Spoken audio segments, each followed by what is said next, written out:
Bueno, iniciamos con información de movilidad. Esta mañana se realizó la presentación del estudio Lecciones aprendidas en el diseño e implementación de las dos primeras líneas del teleférico urbano en la Ciudad de México. ¿De qué va este estudio? Pues recibimos vía remota a Gonzalo Peón, director ejecutivo del Instituto de Políticas para el Transporte y el Desarrollo, que presentaron este trabajo junto con el BIT. Buenas tardes, Gonzalo. Hola Héctor, muchas gracias por invitarme. Es un gusto estar contigo y hablar de este estudio. Cuéntanos, Gonzalo, ¿cuáles son las conclusiones a las que llegan después de revisar cómo se está usando el sistema de teleférico, que aquí denominamos cablebús, para conectar poblaciones, para facilitar los traslados, para dignificar la manera en que la gente se mueve en la capital?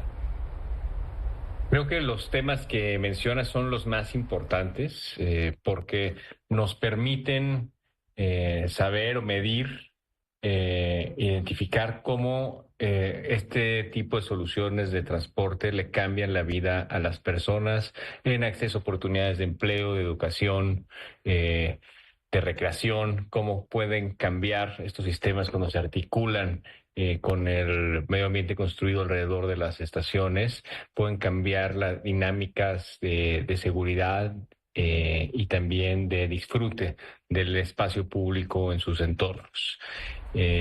Nosotros tocamos estos puntos en el estudio que ya está disponible desde esta mañana, pero no solo eso. También lo que hicimos nosotros fue aprender de este proceso de implementación, porque no es tan sencillo implementar un sistema de estos.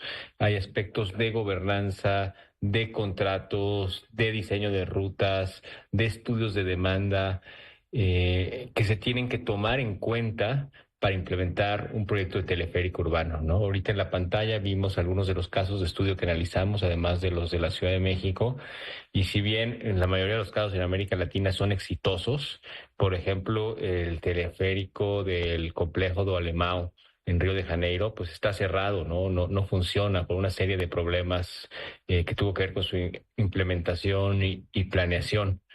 Y lo que hicimos nosotros fue aprender de los aciertos y de los errores que tuvo la administración pasada en la implementación de las primeras dos líneas, para de esta manera abonar al cuerpo de estudios de movilidad que tienen que ver con la implementación de este tipo de sistemas, pero sobre todo para que otras autoridades pudieran aprender de estos aciertos y errores, ¿no?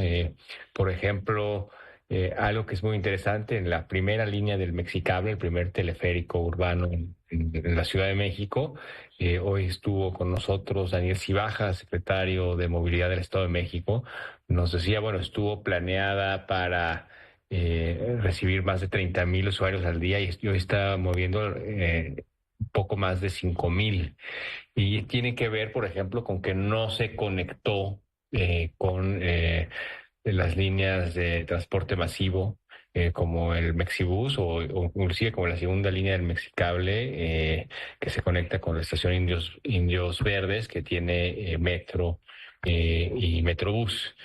Entonces, vemos todo este tipo de acciones que se tienen que considerar para saber cómo hacer un teleférico y también cuándo hacer un teleférico. Creo que también otro punto que se tocó hoy de manera destacada por nosotros, pero también por autoridades federales y de la Ciudad de México, es que no siempre es la mejor opción un teleférico, ¿no? Para que sea la mejor opción tienen que coincidir algunas condiciones, ¿no? Por ejemplo, una topografía complicada, la inexistencia de una malla vial, eh, y no siempre ese es el caso, ¿no? Entonces ahora se están haciendo muchos teleféricos urbanos en México, entonces creo que es un estudio sumamente pertinente del que se puede aprender, por ejemplo, en Michoacán se han planteado soluciones así también en Monterrey. Entonces creemos que con este proyecto el Banco Interamericano de Desarrollo y el ITDP abonamos a estas prácticas y tenemos una serie de recomendaciones que pensamos que se pueden retomar. Sí, sobre todo que hay en el país hay más de una decena de ciudades de alrededor de 1 millón de habitantes que tienen pues necesidades de movilidad y que están analizando las distintas opciones, ¿no? No siempre son pues más vías, más caminos o más metro necesariamente, sino si se puede recurrir a este tipo de transporte que no es transporte masivo, ¿no? Ustedes lo señalan muy bien. Sí, no es transporte masivo, aunque ha aumentado mucho la capacidad. Sí hay, las dos líneas de la Ciudad de México mueven a poco más de, las dos primeras líneas mueven a poco más de 70,000 usuarios al día actualmente. Son las dos líneas más usadas del mundo y están en proceso de diseño de soluciones más robustas. Pero en general, en zonas planas donde o no muy complicado acceso, se puede lograr mover a igual número de personas o muchos más con soluciones basadas en buses que pueden ser más económicas, sobre todo en cuanto a costos de capital. En cuanto a costos de operación, creo que también el estudio ayuda a desmitificar esto de que son sumamente caros, ¿no? Ahí se ve en la gráfica, el anterior que estaban mostrando, cómo los costos de operación pueden ser relativamente económicos porque son pocas personas las que los tienen que operar.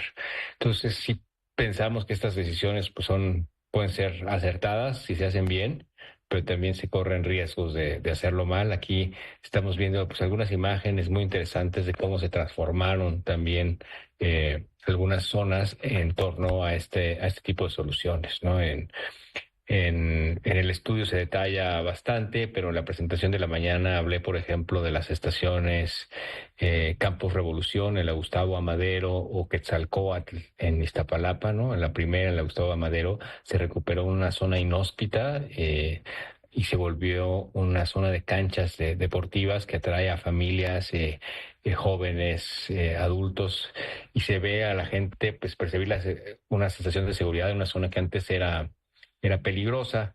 En cuanto a Quetzalcóatl, pues realmente generó un nuevo mercado que hoy es de los más populares en una zona de Iztapalapa que antes era pues casi inaccesible. Entonces, pues sí, vimos estos dos ejemplos de implementación que nos parecen en general positivos y nos gustaría que este tipo de estrategias de implementación acertadas pues se repitan en otros proyectos de teleférico, ¿no? Te cabe aclarar que no analizamos la línea 3 cuando hicimos el estudio todavía no se había implementado del todo y por lo que la veo, sí siento que las conexiones, hay elementos de las primeras dos líneas que quizá no están tan presentes como temas de mejoramiento urbano o conexiones, que sería interesante ver en las líneas pendientes y que no estoy seguro si estén también presentes en la tercera línea del cablebús. Sobre todo que estamos en vías de tener más líneas de cablebús en la ciudad, prometidas por la jefa de gobierno, ya de hecho anunciada pues la inmediata en Tlalpan, en la zona de la Jusco, a la universidad.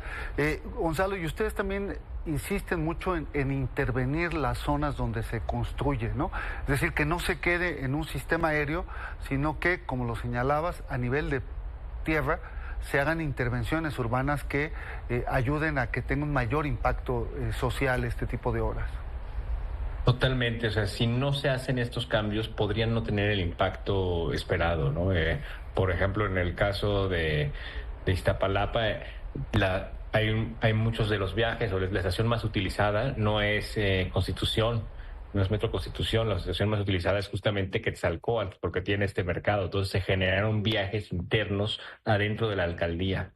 Y este tipo de situaciones pues genera beneficios inclusive para la salud financiera del sistema, además de pues, todos los beneficios para las personas que pueden tener este tipo de acceso.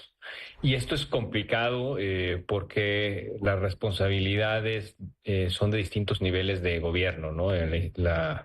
La instalación de los teleféricos pues es del gobierno central de la Ciudad de México, y algunas de las mejorías en el entorno tienen que ver más con la alcaldía, ¿no? Porque no son vialidades primarias, ¿no? Son vialidades de acceso complejo, ¿no? Muchas veces donde se instalan los teleféricos.